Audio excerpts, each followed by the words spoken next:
Guys, we're going over the dumbbell snatch. So the important part of dumbbell snatch is getting in this tall, high position as we're coming up. So things we got to think about before we even get in the snatch position is somebody's shoulder integrity there. If they're having shoulder issues, we don't want them to go above head. So we're going to do like a dumbbell clean, which you saw in one of our other videos. We'll do a dumbbell clean instead of that. So you do have to make sure that somebody's in a proper shoulder position.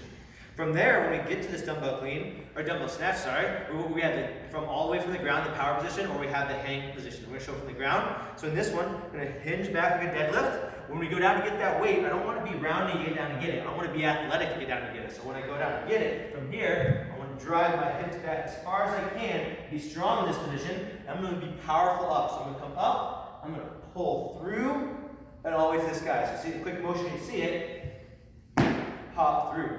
I like to use my legs to be explosive. The reason I do that is it shows that I'm actually leaving the ground in this position.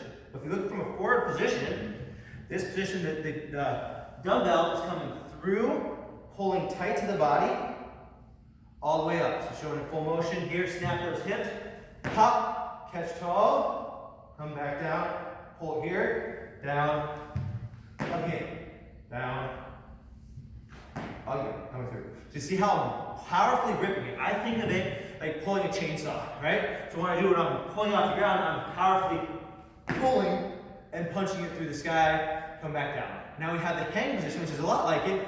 We're just gonna take a kettlebell swing up. So you'll see people do it two ways. One is just slow here, pop and catch. But I don't find to get as much power out of my hips in that. So I have to come through a hang, pull through. So you see I'm coming through that little bit of kettlebell swing, pull through, come back down, kettlebell swing, pull through. What that allows me to do is use my hips to generate the power I need to be explosive as we get to the top. You see every time when I'm landing up top, I'm above my head in line with this ear. I'm not out in front with it. I'm not too far behind, so I'm very athletic with that position, very strong in this position through. Come back down one more time, full motion here, coming up, explode, catch, land, come back down. That's a dumbbell snatch. All right, here's some common mistakes for the dumbbell snatch that we see. So what we see with people on this, one of the big, probably the most common mistake, is as they get to this top position, is one, I see them come out with their hand down like this, and come back down. That puts a lot of pressure out on that arm. So we're pulling through tight, and then they come out.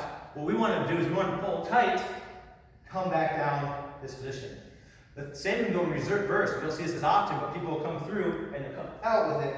And see how it stays in this arcing motion?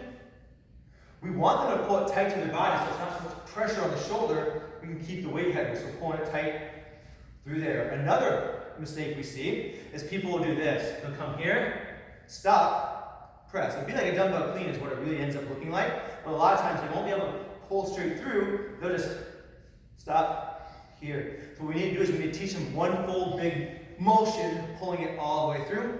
We get a lot of people that just kind of stop here instead of being explosive with their hips. So they just start right here and come up instead of starting with that momentum of coming down, momentum, down, momentum. They just kind of start tall and then go. They lose all the momentum of that. So there's a lot of the common mistakes.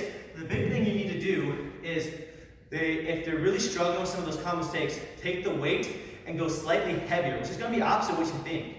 When we go slightly heavier, it forces them to use their hips to come through. It forces them to bring their arm. If the weight's too light, they can just manipulate the weight how they want. So if we go slightly heavier, they're forced to use their hips and be explosive and use that momentum to be explosive through it. Slightly heavier weight changes a lot of things.